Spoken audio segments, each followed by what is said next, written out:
ಇವತ್ತು ನಾನು ಪರಿಶುದ್ಧ ಕ್ರಿಯೆಯಲ್ಲಿ ಕಣ್ಣಗೂಟ ಕ್ರಿಯೆ ಇದನ್ನು ಹೇಳ್ತಾ ಇದ್ದೇನೆ. ಈ ಕಣ್ಣಗೂಟ ಕ್ರಿಯೆ ಇದನ್ನು ಮಾಡೋದ್ರಿಂದ ಕಣ್ಣಿನ ಸಮಸ್ಯೆ, ಕಣ್ಣುರಿ ಅಥವಾ ಕಣ್ಣು ಬ್ರೈಟಾಗಿ ಕಾಣದೆ ಹೋದರೆ, ಒಟ್ಟಿನಲ್ಲಿ ಕಣ್ಣಿಗೆ ಸಂಬಂಧಪಟ್ಟಿರುವಂತಹ ಎಲ್ಲ ಸಮಸ್ಯೆ ಕೂಡ ಕಡಿಮೆ ಆಗುತ್ತೆ.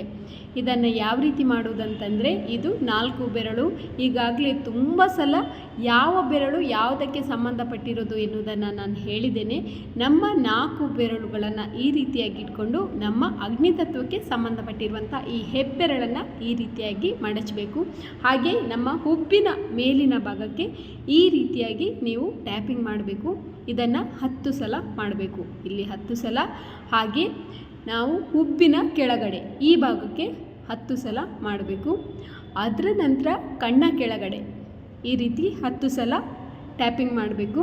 ಹಾಗೆ ಮತ್ತೊಂದು ಕಣ್ಣಿನ ಹುಬ್ಬಿನ ಮೇಲ್ಗಡೆ, ಹಾಗೆ ಕಣ್ಣಿನ ಕೆಳಗಡೆ, ಹುಬ್ಬಿನ ಕೆಳಗಡೆ, ಹಾಗೆ ಕಣ್ಣಿನ ಕೆಳಗಡೆ. ಇದರ ನಂತರ ನಿಮ್ಮ ಕೈಯನ್ನು ಈ ರೀತಿಯಾಗಿ ಮಾಡಿಕೊಂಡು, ಇದು ಅಗ್ನಿತತ್ವಕ್ಕೆ ಸಂಬಂಧಪಟ್ಟಿರುವಂಥದ್ದು, ಹಾಗೆ ಇದು ವಾಯುತತ್ವಕ್ಕೆ ಸಂಬಂಧಪಟ್ಟಿರುವಂಥ ಬೆರಳು. ಇದನ್ನು ಈ ರೀತಿಯಾಗಿ ಮಡಚಿ ಅದರ ನಂತರ ಕಣ್ಣನ್ನು ನಿಧಾನವಾಗಿ ಮುಚ್ಚಿ, ನೀವು ಕೈಯ ಬೆರಳುಗಳನ್ನು ಈ ರೀತಿಯಾಗಿ ಮುಚ್ಚಬೇಕು.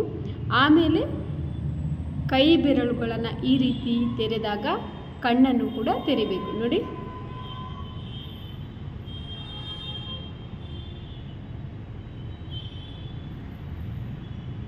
ಇದು ಕಣ್ಣಗೂಟ ಕ್ರಿಯೆ. ಅದರ ನಂತರ ನೀವು ಕಣ್ಣಿನಲ್ಲಿರುವಂತಹ ಎಲ್ಲ ನೆಗೆಟಿವ್ ಎನರ್ಜಿಗಳನ್ನು ಈ ರೀತಿ ಹೊರ ಹಾಕಬೇಕು. ಹಾಗೆ ನಿಮ್ಮ ಕಣ್ಣಿನ ಆರ ಏನಿದೆ ಅದು ಕ್ಲೀನ್ ಆಗ್ತಾ ಹೋಗುತ್ತೆ. ಇದನ್ನು 25 ಸಾರಿ ನೀವು ಮಾಡಬೇಕು. ಕಣ್ಣಿಗೆ ಸಂಬಂಧಪಟ್ಟಿರುವಂತಹ ಯಾವ ರೀತಿಯ ಸಮಸ್ಯೆಗಳಿದೆ ಅವೆಲ್ಲವೂ ಕೂಡ ಕ್ಲಿಯರ್ ಆಗುತ್ತೆ.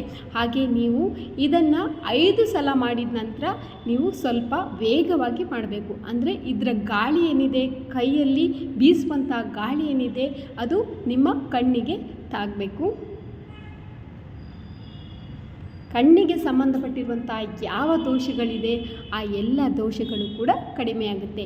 ಮುಂದಿನ ವಿಡಿಯೋದಲ್ಲಿ ಪರಿಶುದ್ಧ ಕ್ರಿಯೆಯಲ್ಲಿ ಮತ್ತಷ್ಟು ಒಳ್ಳೆ ವಿಡಿಯೋಗಳನ್ನು ನೋಡೋಣ. ಪರಿಶುದ್ಧ ಕ್ರಿಯೆ ಎಲ್ಲರನ್ನ ಕ್ಷಮಿಸಿ ಎಲ್ಲರ ಬಳಿ ಕ್ಷಮೆ ಕೇಳಿ ಮಾಡುವಂಥ ಕ್ರಿಯೆ.